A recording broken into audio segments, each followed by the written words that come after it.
Jai Shri Gurudev. Welcome to Business Studies online class. Okay. In the previous classes we have learned about the limitations, importance, features of planning. Okay. Today we are going to learn about what is standing plan and what is single use plan. Okay. Standing plan ಅಂದ್ರೆ ಏನು, single use plan ಅಂದ್ರೆ ಏನು ಅಂತ ಇವತ್ತು ಕಲ್ತ್ಕೊಳ್ಳಿಕ್ಕೆ ಹೋಗೋಣ. ಇವತ್ತು standing plan. Let's start from the standing plan. Standing plan ಅಂತಂದರೆ ಏನು? ಸ್ಟ್ಯಾಂಡಿಂಗ್ ಪ್ಲಾನ್ ಅಂದರೆ it is A long term plan. It is prepared by the top level management. It is A long term plan. ಅಂದರೆ business start ಆದರೆ ಅದರಲ್ಲಿ start ಆಗುವಾಗ ನಾನು last previous ಕ್ಲಾಸಲ್ಲಿ ಏನೆಲ್ಲ ಹೇಳಿದೆ, ಯಾವ ಥರ ಪ್ಲ್ಯಾನ್ ಮಾಡ್ತಾರೆ, ಯಾವ ಥರ ಪ್ಲ್ಯಾನನ್ನು ಬಿಸ್ನೆಸ್ಗೆ ಅಪ್ಲೈ ಮಾಡ್ತಾರೆ, ಇದೆಲ್ಲ ನಾನು ಎಕ್ಸ್ಪ್ಲೇನ್ ಮಾಡಿದ್ವಿ ಅಲ್ವಾ ಲಾಸ್ಟ್ ಕ್ಲಾಸಲ್ಲಿ. ಸೊ ಆ ಥರ ಮಾಡಿರುವಂಥ ಪ್ಲ್ಯಾನನ್ನು ಪದೇ ಪದೇ ಚೇಂಜ್ ಮಾಡಲಿಕ್ಕೆ ಹೋಗೋದಿಲ್ಲ. ಓಕೆ, ಆ ಥರ ಇರುವಂಥ ಪ್ಲ್ಯಾನಿಗೆ ನಾವು ಕರೆಯೋದು ಸ್ಟ್ಯಾಂಡಿಂಗ್ ಪ್ಲ್ಯಾನ್. ಆ ಪ್ಲ್ಯಾನನ್ನು ಮಾಡ್ತಿರೋರು ಯಾರು? Top level manager of the organisation or top level management ಈ ಒಂದು ಪ್ಲ್ಯಾನನ್ನು ಮಾಡ್ತೀವಿ. This long term plan. ಅಂದರೆ ಬಿಸ್ನೆಸ್ ಈಗ 1 ವರ್ಷಕ್ಕೆ 2 ವರ್ಷಕ್ಕೆ 5 ವರ್ಷಕ್ಕೆ ಥರ ಎಷ್ಟು ಟೈಮ್ ತನಕ ಅವ್ರು ಬಿಸ್ನೆಸ್ ಮಾಡಬೇಕು ಅಂತ ಒಂದು ಟೈಮ್ ಪೀರಿಯಡ್ ಇಟ್ಕೊಂಡಿರ್ತಾರೆ. ಆ ಟೈಮ್ ತನಕನೂ ಆ ಪ್ಲ್ಯಾನನ್ನು ಅಪ್ಲೈ ಮಾಡಿಕೊಂಡು ಇಂಪ್ಲಿಮೆಂಟ್ ಮಾಡಿಕೊಂಡು ಹೋಗ್ತಾ ಇರ್ತಾರೆ ಬಿಸ್ನೆಸ್ನಲ್ಲಿ. ಆ ಥರ ಮಾಡುವಂಥ ಪ್ಲ್ಯಾನಿಗೆ ನಾವು ಕರೆಯೋದೇ ಏನಂತ? ಲಾಂಗ್ ಟರ್ಮ್ ಪ್ಲ್ಯಾನ್ ಅಂತ. ಅದಕ್ಕೆ ನಾವು ಸ್ಟ್ಯಾಂಡಿಂಗ್ ಪ್ಲ್ಯಾನ್ ಅಂತ ನಾವು ಕರಿತೀವಿ. ಹಾಗಾದರೆ ಇದು ಲಾಂಗ್ ಟರ್ಮ್ ಪ್ಲ್ಯಾನ್. ಆದರೆ ಸಿಂಗಲ್ ಯೂಸ್ ಪ್ಲ್ಯಾನ್ ಅಂದರೆ ಇಲ್ಲಿಗ ನಾನು ಎಕ್ಸ್ಪ್ಲೈನ್ ಮಾಡ್ತಾ ಇರೋದು differences between standing plan and single use plan. ಹೌದಲ್ವಾ? ಈಗ ಸ್ಟ್ಯಾಂಡಿಂಗ್ ಪ್ಲ್ಯಾನ್ ಅಂದರೆ ಏನಂದರೆ ಮೊದಲನೇ ಸ್ಟೆಪ್ ಸ್ಟ್ಯಾಂಡಿಂಗ್ ಪ್ಲ್ಯಾನಲ್ಲಿ ಇದು ಲಾಂಗ್ ಟರ್ಮ್ ಪ್ಲ್ಯಾನ್ ಆಗಿರುತ್ತೆ. ಅದನ್ನು ಟಾಪ್ ಲೆವೆಲ್ ಮ್ಯಾನೇಜ್ಮೆಂಟ್ ಅವರು ಪ್ಲ್ಯಾನ್ ಮಾಡಿ ನಡ್ಸ್ಕೊಂಡು ಹೋಗ್ತಿರ್ತಾರೆ. ಹಾಗಾದರೆ ಸಿಂಗಲ್ ಯೂಸ್ ಪ್ಲ್ಯಾನ್ ಅಂದರೆ ಏನು? ಅದರಿಂದ ಡಿಫ್ರೆನ್ಸ್ ಏನು? ಸಿಂಗಲ್ ಯೂಸ್ ಪ್ಲಾನ್ ಅಲ್ಲಿ it is A short term plan. It is prepared by lower level management. ಹೌದಲ್ವಾ? ಈಗ ಸ್ಟ್ಯಾಂಡಿಂಗ್ ಪ್ಲಾನ್ ಟಾಪ್ ಲೆವೆಲ್ ಮಾಡೋದಾದ್ರೆ ಸಿಂಗಲ್ ಪ್ಲಾನ್ಗೂ ಸ್ಟ್ಯಾಂಡಿಂಗ್ ಪ್ಲಾನ್ಗೆ ಇರೋ ವ್ಯತ್ಯಾಸ ಫಸ್ಟ್ ಹೇಳ್ತೀನಿ. ಸ್ಟ್ಯಾಂಡಿಂಗ್ ಪ್ಲಾನ್ ಅಂತಂದ್ರೆ ಒಂದ್ಸತಿ ಫಿಕ್ಸ್ ಆದರೆ ಬಿಸ್ನೆಸ್ ಮುಗಿಯೋ ತನಕ ಅದು ಕಂಟಿನ್ಯೂ ಆಗ್ತಾ ಹೋಗುತ್ತೆ. ಆದರೆ ಸಿಂಗಲ್ ಯೂಸ್ ಪ್ಲಾನ್ ಅಂದರೆ ಯಾವ ಸಂದರ್ಭದಲ್ಲಿ ಅಕಸ್ಮಾತ್ ಅನ್ಎಕ್ಸ್ಪೆಕ್ಟೆಡ್ ಅನ್ಸರ್ಟನಿಟಿ ಅಂತೆಲ್ಲ ಲಾಸ್ಟ್ ಕ್ಲಾಸಲ್ಲಿ ನಾನು ಹೇಳಿದ್ದೆ. ಹೌದಲ್ವಾ? ಆ ಥರ ಏನಾದರೂ ಬರುವಂಥ ಸಿಚುವೇಶನ್ಸ್ನಲ್ಲಿ ಒಂದು ಪ್ಲ್ಯಾನನ್ನು ಮಾಡಿಕೊಂಡು ಆ ಒಂದು ಸಿಚುವೇಶನನ್ನು ಸಾಲ್ವ್ ಮಾಡೋದಕ್ಕೆ ಒಂದು ಪ್ಲ್ಯಾನ್ ಮಾಡ್ಕೊಳ್ತಾರಲ್ಲ, ಅದಕ್ಕೆ ನಾವು ಕರೆಯೋದೇ ಸಿಂಗಲ್ ಯೂಸ್ ಪ್ಲ್ಯಾನ್ ಅಂತ. ಓಕೆ, ಅದು ಲಾಂಗ್ ಟರ್ಮ್ ತನಕ ಬರಲ್ಲ. It is completely related to the short term. ಅಂದರೆ ಆ ಒಂದು ಸಂದರ್ಭನ ಹೆಂಗಿದ್ರು ನಾವು ಸಾಲ್ವ್ ಮಾಡಿ ಮುಂದಕ್ಕೆ ಬರಬೇಕು. ಆ ಥರ ಒಂದು ಸಾಲ್ವ್ ಮಾಡಿ ಬರೋದಕ್ಕೆ ನಾವು ಕರೆಯೋದೇ ಸಿಂಗಲ್ ಯೂಸ್ ಪ್ಲಾನ್. ಇದು ಈ ಪ್ಲಾನನ್ನು ಯೂಸ್ ಮಾಡೋರು ಯಾರು? Lower level of manager or lower level management of the organisation. ಆದರೆ ಲಾಂಗ್ ಟರ್ಮ್ ಪ್ಲಾನ್ ಮಾಡೋದು ಟಾಪ್ ಲೆವೆಲ್ ಮ್ಯಾನೇಜ್ಮೆಂಟ್. ಈ ಥರ ಶಾರ್ಟ್ ಟರ್ಮ್ ಪ್ಲಾನ್ ಮಾಡೋದು lower level management. This is the first difference between standing plan and single use plan. Let's go for the second differences. It is stable in nature. It cannot be change at any cost. ಹೌದಲ್ವಾ? Stable ಇರುತ್ತೆ. ಪದೇ ಪದೇ ಅಯ್ಯೋ ಈ plan ಚೆನ್ನಾಗಿಲ್ಲ, ಬೇರೆ plan ಮಾಡೋಣ, ಆ ಪ್ಲ್ಯಾನ್ ಚೆನ್ನಾಗಿಲ್ಲ, ಇನ್ನೊಂದು ಪ್ಲ್ಯಾನ್ ಮಾಡೋಣ, ಆ ಥರ ಕನ್ಫ್ಯೂಷನ್ಸ್ ಇರಲ್ಲ. ಒಂದ್ಸತಿ ಟಾಪ್ ಲೆವೆಲ್ ಅವರು ಕುತ್ಕೊಂಡು ಒಂದು ಪ್ಲ್ಯಾನನ್ನು ಮಾಡಿ ಅದನ್ನು ಎಕ್ಸಿಕ್ಯೂಟ್ ಮಾಡ್ತಿದ್ದಾರೆ ಅಂತಂದರೆ ಆ ಒಂದು ಪೀರಿಯಡ್ ಮುಗಿಯೋವರೆಗೂ, ಆ ಲಾಂಗ್ ಟರ್ಮ್ ಪೀರಿಯಡ್ ಮುಗಿಯೋವರೆಗೂ ಅದರಲ್ಲಿ ಯಾವುದೇ ರೀತಿಯಾದ ಒಂದು ಚೇಂಜಸ್ ಇರೋದಿಲ್ಲ.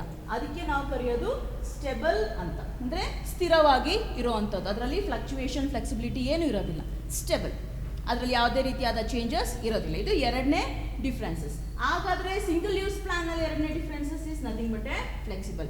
Completely opposite to the stable. Stable ಯಾವುದೇ ರೀತಿಯಾದ ಚೇಂಜಸ್ ಇರಲ್ಲ. ಫ್ಲೆಕ್ಸಿಬಲ್ ಚೇಂಜಸ್ ಆಗ್ತಾ ಇರುತ್ತೆ. Okay, opposite of stable flexibility.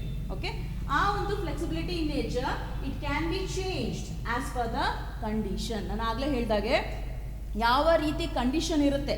ಈಗ ಬಿಸ್ನೆಸ್ನಲ್ಲಿ ಏರುಪೇರುಗಳಾಗ್ತಾನೆ ಇರುತ್ತೆ. Profit and loss of course occur ಆಗ್ತಾನೆ ಇರುತ್ತೆ.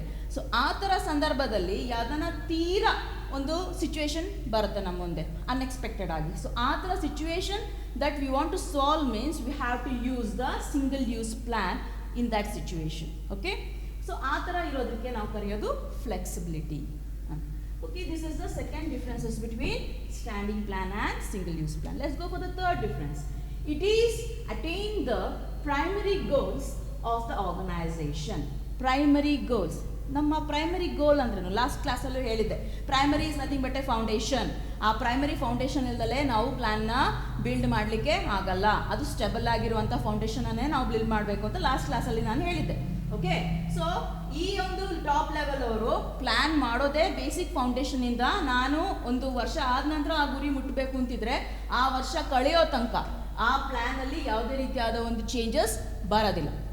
ಅದಕ್ಕೆ ನಾವು ಕರೆಯೋದು primary goal planning. It is attain the primary goal of the organisation. It's a primary goal.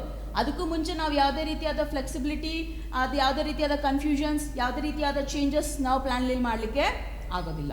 So ಅದೇ ಹಾಗಾದರೆ ಸಿಂಗಲ್ ಯೂಸ್ ಪ್ಲ್ಯಾನಲ್ಲಿ ಏನು ಮಾಡ್ತಾರೆ? It is only use for the specific problem. Specific problem ಅಂದರೆ ಪರ್ಟಿಕ್ಯುಲರ್ ಪ್ರಾಬ್ಲಮ್. ಅದು ಯಾವುದೇ ರೀತಿ ಬೇರೆ plan use ಮಾಡ್ದಲೇ ಆ ಪ್ರಾಬ್ಲಮ್ ಸಾಲ್ವ್ ಆಗಲಿಕ್ಕೇ ಸಾಧ್ಯ ಇಲ್ಲ ಅಂತ ಬರೋವಂಥ ಒಂದು ಸಂದರ್ಭದಲ್ಲಿ ಮಾತ್ರ ನಾವು ಸಿಂಗಲ್ ಯೂಸ್ ಪ್ಲ್ಯಾನನ್ನು ಯೂಸ್ ಮಾಡ್ತೀವಿ. ಸಿಂಗಲ್ ಯೂಸ್ ಪ್ಲ್ಯಾನನ್ನು ಯೂಸ್ ಮಾಡೋದು in a specific problem to solve the particular specific problem. In that situation, in that case, we are going to use the single use plan. Okay, next go for the fourth differences of standing plan and single use plan. Fourth differences ನಲ್ಲಿ ಏನು ಹೇಳಿದ್ದಾರೆ? It is made for long duration. ನಾನು ಆಗಲೇ ಹೇಳಿದಾಗೆ ಈ plan ಒಂದು ತಿಂಗಳಾಗಿ ಇನ್ನೊಂದು plan, ಮತ್ತೊಂದು ತಿಂಗಳಾಗಿ ಮತ್ತೊಂದು ಪ್ಲಾನ್ ಮಾಡುವಂಥದ್ದಲ್ಲ. It is for long duration. ಈಗ 1 ವರ್ಷಕ್ಕೆ, 2 ವರ್ಷಕ್ಕೆ, 3 ವರ್ಷಕ್ಕೆ, 5 ವರ್ಷಕ್ಕೆ ಥರ ಕಂಪ್ನಿ ಎಷ್ಟು ವರ್ಷ ತನಕ ಯೂಸ್ ಮಾಡ್ತಾರೆ. ಒಂದ್ಸತಿ ಆ primary basic foundation, primary goal ಅಂತ ಹೇಳ್ದಂಗೆ ಬೇಸಿಕ್ ಫೌಂಡೇಶನ್ ಒಂದ್ಸತಿ ಫಿಕ್ಸ್ ಮಾಡಿದ್ರೆ ಅದು ಎಲ್ಲಿ ತನಕ ಲಾಂಗ್ ಡ್ಯೂರೇಷನ್ ತನಕ ಆ ಪ್ಲಾನನ್ನು ಇಂಪ್ಲಿಮೆಂಟ್ ಮಾಡ್ಕೊಂಡು ಹೋಗ್ತಾರೆ. ಯಾವುದಕ್ಕೆ? ಬಿಸ್ನೆಸ್ನಲ್ಲಿ. ಓಕೆ, ಅದರಲ್ಲಿ ಮೇ ಬಿ ಎಕ್ಸಾಂಪಲ್ ಆಬ್ಜೆಕ್ಟಿವ್ಸ್ ಆಗಿರ್ಬೋದು. Objectives nothing but a goal ಅಥವಾ ಟಾರ್ಗೆಟ್. ಆಬ್ಜೆಕ್ಟಿವ್ಸ್ ಆಗಿರ್ಬೋದು ಅಥವಾ ಪಾಲಿಸಿ ಆಫ್ ದ ಆರ್ಗನೈಸೇಷನ್ ಆಗಿರ್ಬೋದು. ಪಾಲಿಸಿ ಅಂತಂದರೆ ಗೊತ್ತು, ಅದರದೇ ಆದಂಥ ಒಂದು ಚೌಕಟ್ಟು ಇರುತ್ತೆ, ಒಂದು ಲಿಮಿಟೇಷನ್ಸ್ ಇರುತ್ತೆ. ಅದಕ್ಕೆ ನಾವು ಪಾಲಿಸಿ ಅಂತೀವಿ. ಅಂದರೆ ಒಂದು ಸತಿ ನಾವು ಫಿಕ್ಸ್ ಆದರೆ ಬಿಸ್ನೆಸ್ ಈ ಥರ ಮಾಡಬೇಕು ಅಂತಂದರೆ ಆ ಒಂದು ಪಾಲಿಸಿನ ದಾಟಿ ನಾವು ಹೋಗೋದಿಲ್ಲ ಹೊರಗಡೆಗೆ. ಆ ಒಂದು ಇನ್ಸೈಡ್ ದ ಸರ್ಕಲ್, ಪಾಲಿಸಿದು ಇನ್ಸೈಡ್ ದ ಸರ್ಕಲ್ ನಾವು ಬಿಸ್ನೆಸ್ಸನ್ನು ಮಾಡುವಂಥದ್ದು. ಸೊ ಅದಕ್ಕೆ ನಾವು ಆಬ್ಜೆಕ್ಟಿವ್ಸ್ ಅಂದರೆ ಆ ಗೋಲನ್ನು ರೀಚ್ ಆಗೋ ತನಕ ಏನು ನಾವು ಪ್ಲ್ಯಾನ್ ಮಾಡಿರ್ತೀವಿ ಆ ಪ್ಲ್ಯಾನನ್ನೇ ಇಂಪ್ಲಿಮೆಂಟ್ ಮಾಡಿಕೊಂಡು ಮುಂದಕ್ಕೆ ಹೋಗುವಂಥದ್ದು. ಅದಕ್ಕೆ ನಾವು ಏನಂತ ಕರಿತೀವಿ? It is made for A long duration of time. Long duration of time ಅಂದರೆ ಯಾವ ಥರ ಟೈಮ್ ಆಗಿರ್ಬೋದು. It is nothing but objectives ಆದರೂ ಆಗಿರ್ಬೋದು ಅಥವಾ ಪಾಲಿಸಿ ಆಫ್ ದ ಆರ್ಗನೈಸೇಷನ್ ಆದರೂ ಆಗಿರ್ಬೋದು. ಹಾಗಾದರೆ ಸಿಂಗಲ್ ಯೂಸ್ ಪ್ಲ್ಯಾನಲ್ಲಿ ಏನು ಮಾಡ್ಬೋದು? It is made for short period of time. It is made for short period. ನಾನು ಆಗಲೇ ಹೇಳಿದಾಗೆ ಇದು ಸ್ಟೆಬಲ್ ಇಲ್ಲ, ಇದು ಫ್ಲೆಕ್ಸಿಬಿಲಿಟಿ ಪ್ಲ್ಯಾನ್. ಅಂದರೆ ಯಾವಾಗ ತೊಂದರೆಗಳು ಬರುತ್ತೆ ಆ ತೊಂದರೆನ ಸಾಲ್ವ್ ಮಾಡೋದಕ್ಕೆ ಮಾತ್ರ ಯೂಸ್ ಮಾಡುವಂಥ ಪ್ಲ್ಯಾನ್ ಇದು. ಓಕೆ, ಸೊ ಹಾಗಾದ್ರೆ ಇದರಲ್ಲಿ ಎಕ್ಸಾಂಪಲ್ಸ್ ಯಾವ ಥರ ಸಾಲ್ವ್ ಮಾಡ್ತಾರೆ, ಯಾವ ಸಿಚುವೇಶನ್ನಲ್ಲಿ ಆ ಥರ ಒಂದು ಪ್ಲ್ಯಾನನ್ನು ಮಾಡ್ತಾರೆ ಅಂತ ಇರೋದೇ ಇಲ್ಲಿ ನಾನು ಬರ್ತಿದ್ದೀನಿ. Programs and budget of an organisation. Programs ಅಂದರೆ ಫಾರ್ ಎಕ್ಸಾಂಪಲ್ ಅಲ್ಲೇನಾದರೂ ಒಂದು ಹೊಸದಾಗಿ ನಾವೇನಾದರೂ ಇಂಪ್ಲಿಮೆಂಟ್ ಮಾಡ್ತೀವಿ, ಇಲ್ಲ ಹೊಸ ಟೆಕ್ನಾಲಜಿ ಏನಾದರೂ ಅಕ್ವರ್ ಆಗುತ್ತೆ. ಆ ಸಂದರ್ಭದಲ್ಲಿ ನಾವು ಮಾಡ್ಕೊಂಡಿರೋವಂಥ ಒಂದು ಟೈಮ್ ಟೇಬಲ್ ಸ್ವಲ್ಪ ನಾವು ಚೇಂಜಸ್ ಮಾಡಲಿಕ್ಕೆ. ಫಾರ್ ಎಕ್ಸಾಂಪಲ್ ಈಗ ಕಾಲೇಜ್ ನಡೀತಾ ಇದೆ, ಕಾಲೇಜ್ನಲ್ಲಿ ಟೈಮ್ ಟೇಬಲ್ ಎಲ್ಲ ಫಿಕ್ಸ್ ಆಗಿದೆ, ಹೌದಾ?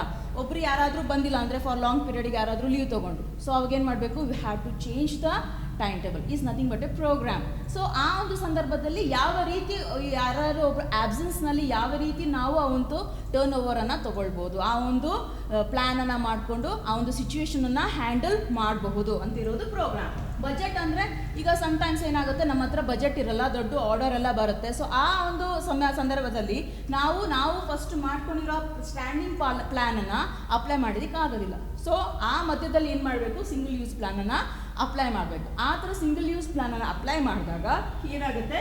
ಆ ಒಂದು ಸಿಚುವೇಶನ್ನ ನಾವು ಸಾಲ್ವ್ ಮಾಡಲಿಕ್ಕೆ ಆಗುತ್ತೆ. ಸೊ ಅದಕ್ಕೆ it is made for A short period of time. ಅದು ಯಾವ ಸಂದರ್ಭದಲ್ಲಿ ಆ ಒಂದು ಪ್ಲ್ಯಾನನ್ನು ನಾವು ಯೂಸ್ ಮಾಡೋದು? ಪ್ರೋಗ್ರಾಮ್ಸ್ ಆ್ಯಂಡ್ ಬಜೆಟ್ಸ್ ಆಗುವಂಥ ಒಂದು, ಫಾರ್ ಎಕ್ಸಾಂಪಲ್ ಅಂತಲ್ಲಿ ಆಗುವಂಥ ಒಂದು ಸಿಚುವೇಶನಲ್ಲಿ, ಒಂದು ಪ್ರಾಬ್ಲಮ್ನಲ್ಲಿ ಈ ಥರ ನಾವು ಸಿಂಗಲ್ ಯೂಸ್ ಪ್ಲ್ಯಾನನ್ನು ಅಪ್ಲೈ ಮಾಡಿ ಅದನ್ನು ಸಾಲ್ವ್ ಮಾಡ್ತೀವಿ. Okay, so this is the difference between standing plan and single use plan ಅಂತ. ಇಷ್ಟು ತನಕ ನಾನು 4 ಡಿಫ್ರೆನ್ಸಸ್ ನಿಮಗೆ ಹೇಳಿರೋದು.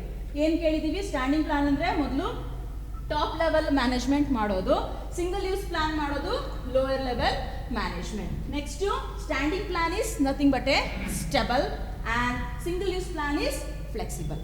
Okay, next step is standing plan is a primary goal ಅಂದರೆ primary target. Okay, standing plan is a primary goal, and third one it is single use plan is nothing but a specific problem ಅಂದರೆ ಯಾವ ಸಂದರ್ಭದಲ್ಲಿ ಅಚಾನಕ್ಕಾಗಿ unexpected ಆಗಿ ಏನಾದರೂ problem ಬಂದ ಒಂದು ಸಂದರ್ಭದಲ್ಲಿ ನಾವು ಈ ಸಿಂಗಲ್ ಯೂಸ್ ಪ್ಲಾನನ್ನು ಯೂಸ್ ಮಾಡ್ತೀವಿ, ಅದಕ್ಕೆ ಸ್ಪೆಸಿಫಿಕ್ ಪ್ರಾಬ್ಲಮ್ ಅಂತ ಕರಿತೀವಿ. ನೆಕ್ಸ್ಟ್ ಫೋರ್ತ್ ಒನ್ ಏನಂತ ಕೇಳಿದ್ವಿ, it's A long duration and it is short period of duration.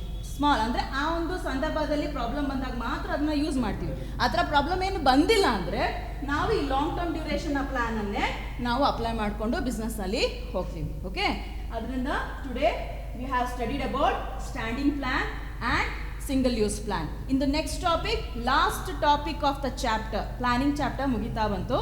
Last topic of the chapter is nothing but a types of plan. I will explain in the other class. Okay, thank you.